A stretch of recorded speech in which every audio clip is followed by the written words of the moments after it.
Lutong pampamilya po mga kaibigan. Ang gagawin po natin ngayon ay kung paano gumawa ng tomato roast.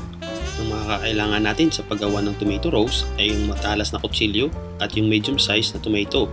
Okay, umpisa na po natin ang paggawa ng roast na yari sa balat ng kamatis. Umpisahan po natin balatan ng paikot yung kamatis mula sa ilalim pataas. Paalala lang po mga kapamilya, sa pagpili ng kamatis, kailangan po yung balat makinis, walang lamog o pasa. At yung kutsilyo, kailangan matalas. Okay, at tuloy po nating balatan ng paikot yung kamatis. Dahan-dahan lang po at make sure na di maputol yung balat.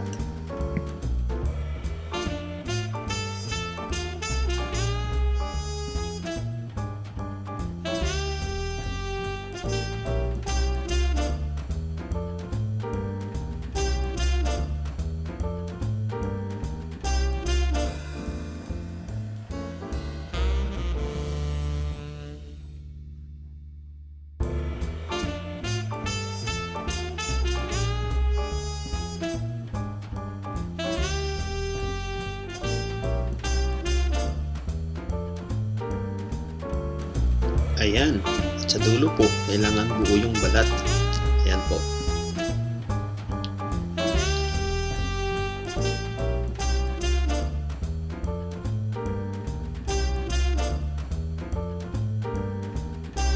Okay, kunin na po natin yung una nating ikinat at i-roll po natin.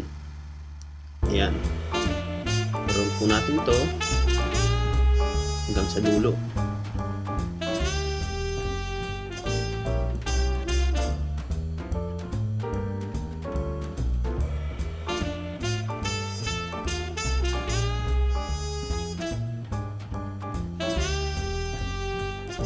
Yan po. At sa dulo po, paupuin po natin dun sa buong balat. Yan po. Tapos po, baliktarin po natin. Yan. Yan na po yung tomato roast o roast nangyari sa balat ng kamatis. At sa mga karagdagang tips po at mga Pinoy recipes, bumisita lang po sa lutongpangpamilya.com. Salamat po at kita-kita po tayo.